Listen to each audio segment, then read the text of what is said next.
Hello friends, welcome to K drama కథలు. అందరూ ఎలా ఉన్నారండి? నేను బాగున్నాను, మీరందరూ కూడా బాగున్నారని అనుకుంటున్నాను. ఇవాళ మన ఛానల్లో ఎక్స్ప్లెయిన్ చేయబోతున్న కథ రెవెనెంట్ అనే కొరియన్ డ్రామా నుంచి ఎపిసోడ్ నెంబర్ 6. నేను ఫస్ట్ 5 ఎపిసోడ్స్ ఎక్స్ప్లెనేషన్ లింక్స్ డిస్క్రిప్షన్లో పెట్టాను.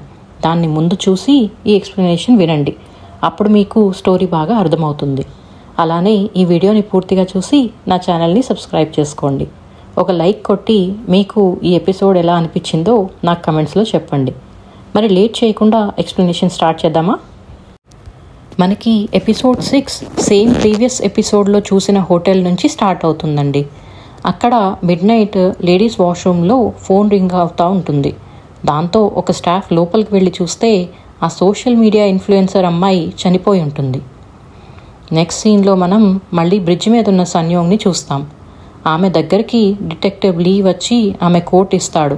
అలానే నువ్వు అన్ని మర్డర్స్ నేనే చేశాను అని ఒప్పుకున్నావు అంటాడు. దాంతో ఆమె నేనేమీ చెయ్యలేదు అని అంటుంది.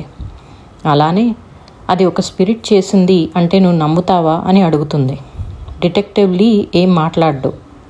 అది నిజమే అని చెప్పి సన్యోంగ్ అక్కడి నుంచి వెళ్తూ తన పాకెట్లో షాపింగ్ రిసిప్ట్స్తో పాటు ప్రొఫెసర్ యూమ్ క్రెడిట్ కార్డ్ చూస్తుంది.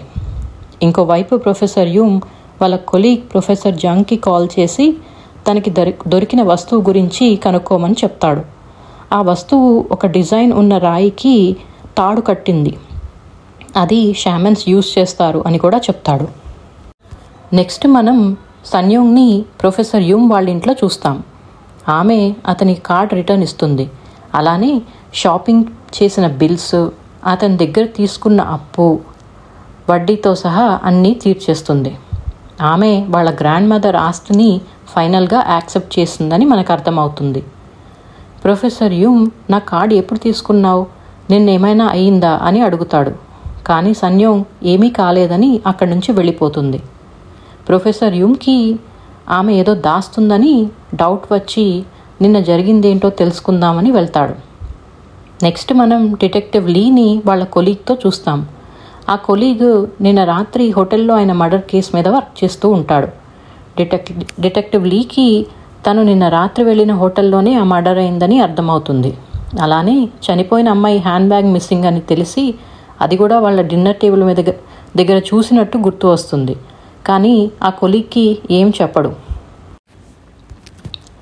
నెక్స్ట్ మనం సన్యోంగ్ని వాళ్ళ గ్రాండ్ మదర్ ఇంట్లో చూస్తాం. ఆమె అక్కడ కొన్ని రోజులు ఉందామని వస్తుంది. సో ఇల్లు మొత్తం క్లీన్ చేసుకుంటూ ఉంటుంది. తను ఒక డెస్క్ క్లీన్ చేస్తూ ఉంటే ఆమెకి 3rd ర్యాక్ ఓపెన్ చెయ్యి అని వాయిస్ వినిపిస్తుంది. భయపడుతూనే అది ఓపెన్ చేస్తే అందులో ఏవో పాత ఫోటోలకి సంబంధించిన నెగిటివ్స్ ఉంటాయి. అవి తీసుకుని ఫోటో స్టూడియోలో డెవలప్ చేయమని ఇస్తుంది. ఇంకో సైడ్ మనకి సేమీ వాళ్ళ ఇంట్లో అదే లగ్జరీ హ్యాండ్ బ్యాగ్ని చూపిస్తారు. ప్రొఫెసర్ యూమ్ సన్యోంగ్ యాక్టివిటీస్ ట్రాక్ చేస్తూ అదే హోటల్కి వెళ్తాడు. అక్కడ తనకి ముందు రోజు రాత్రి మర్డర్ అయిన సంగతి తెలుస్తుంది. అప్పుడు ఆ క్రైమ్ సీన్కి వెళ్ళి చూస్తే అక్కడ ఇన్సెక్ట్స్ పాకుతూ ఉంటాయి. దాంతో అతను ఇది ఒక హంగ్రీ గోస్ట్ చేసిన పని అని అర్థం చేసుకుంటాడు. అంతలో అక్కడికి డిటెక్టివ్ లీ కూడా వస్తాడు. సో అతనితో ఇది హంగ్రీ గోస్ట్ చేసిన పని, అలాంటి కేసెస్లో చనిపోయిన వాళ్ళ కళ్ళు రెడ్ కలర్లో ఉంటాయి అని చెప్తాడు. కానీ డిటెక్టివ్కి ఆ మాటలు నమ్మడు. అక్కడి నుంచి ప్రొఫెసర్ యూమ్ని పంపించేస్తాడు. తను పోలీస్ స్టేషన్కి వెళ్ళాక డేటాబేస్లో చెక్ చేస్తే అలాంటి సిమిలర్ కేసెస్ వేరేవి కూడా ఉంటాయి. అందులో చనిపోయిన వాళ్ళ కళ్ళు రెడ్ కలర్లో ఉంటాయి. అలానే అందరి దగ్గర ఒక లగ్జరీ ఐటెం మిస్సింగ్ ఉందని కూడా ఉంటుంది. నెక్స్ట్ డే డిటెక్టివ్ లీ ప్రొఫెసర్ యూమ్ వాళ్ళ ఇంటికి వస్తాడు. ఆ కేస్ గురించి ఇంకా డీటెయిల్స్ కనుక్కుందామని వస్తాడు. అక్కడ సన్యోంగ్ కూడా ఉంటుంది. ప్రొఫెసర్ యూమ్ ఆ హోటల్లో ఉన్న వాళ్ళ పిక్స్ చూస్తే అందులో హంగ్రీ గోస్ట్ ఎవరిని పొసెస్ చేసింది అనేది చెప్పగలను అంటాడు. దాంతో సన్యోంగ్ సోషల్ మీడియాలో పార్టీ గ్యాదరింగ్ పిక్స్ చూపిస్తుంది. అవన్నీ చూసి అందులో ఎవరూ లేరు అని అంటాడు ప్రొఫెసర్. కానీ సన్యోంగ్ అప్పుడు ఆ పిక్స్లో సేమీ అండ్ యూన్జుంగ్ అంటే ఆ పార్టీ ఇచ్చిన అమ్మాయి వాళ్ళిద్దరూ లేరు అని అంటుంది. దాంతో ప్రొఫెసర్ యూమ్ అండ్ సన్యోంగ్ సేమీని కలవడానికి వెళ్తారు. డిటెక్టివ్ లీ యూన్జుంగ్ని కలవడానికని వెళ్తాడు. సేమీని తను తన ఫోన్ యాప్ ద్వారా సన్యోంగ్ ట్రాక్ చేసి రెస్టారెంట్లో ఉందని తెలుసుకుని అక్కడికి వెళ్తుంది. అక్కడ సేమీ అండ్ యుంజుంగ్ ఉంటారు. మనకి అప్పుడు యుంజుంగ్ని హంగ్రీ గోస్ట్ పొసెస్ చేసింది అని అర్థమవుతుంది. ఆమె హ్యాండ్ బ్యాగ్ కోసం సేమీని కలవడానికి రమ్మంది. ఇంతలోపు అదే రెస్టారెంట్లో యుంజుంగ్కి వేరే అమ్మాయిలో వాచ్ నచ్చి ఆమె వెనకాల వెళ్తుంది. లేడీస్ రూమ్లో వెళ్ళాక ఆమెను చంపబోతుంటే సన్యోంగ్ అక్కడికి వచ్చి ఆమె మీద వాటర్ కొట్టి ఆపుతుంది. దాంతో స్పృహలోకి వచ్చిన యుంజుంగ్కి అక్కడి నుంచి బయటికి పారిపోతుంది. రోడ్డు మీద కారుకి అడ్డంగా వెళ్ళి నిలబడుతుంది. నెక్స్ట్ సీన్లో మనం సన్యోంగ్ని ఫోటో స్టూడియోలో చూస్తాం. ఆమెకి ప్రింట్ చేసి ఇచ్చిన పిక్స్ ఇస్తారు. అందులో తను ఒక అబ్బాయి ఫోటో చూస్తుంది.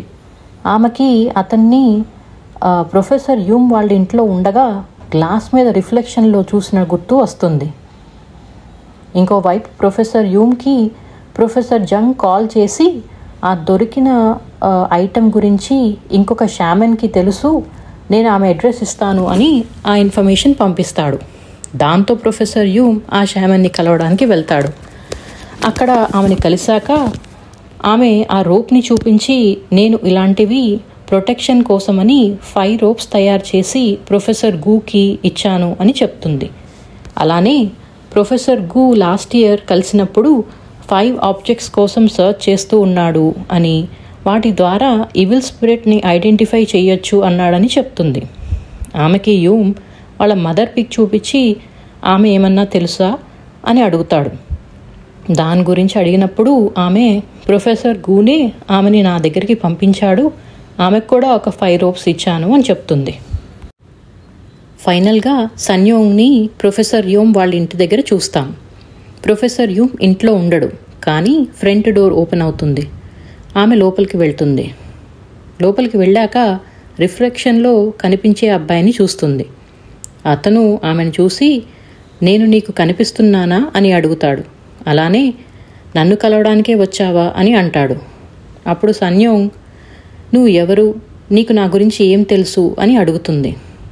దాంతో అతను నాకు ఎక్కువగా తెలీదు, నేను ఓన్లీ ఒక పేరు మాత్రమే చూశాను అంటాడు. ఏం పేరు అని అడిగితే నిన్ను ఈవిల్ స్పిరిట్లా మార్చిన ఆమె పేరు చూశాను అని అంటాడు. అంతేనండి, దాంతో ఎపిసోడ్ 6 కంప్లీట్ అయింది. మనం మళ్ళీ నెక్స్ట్ ఎపిసోడ్ ఎక్స్ప్లెనేషన్లో కలుసుకుందాం. మీకు ఈ ఎపిసోడ్ ఎలా అనిపించిందో నాకు కమెంట్స్లో చెప్పండి. అలానే నా ఛానల్ని సబ్స్క్రైబ్ చేసుకుని ఈ వీడియోని లైక్ చేయండి.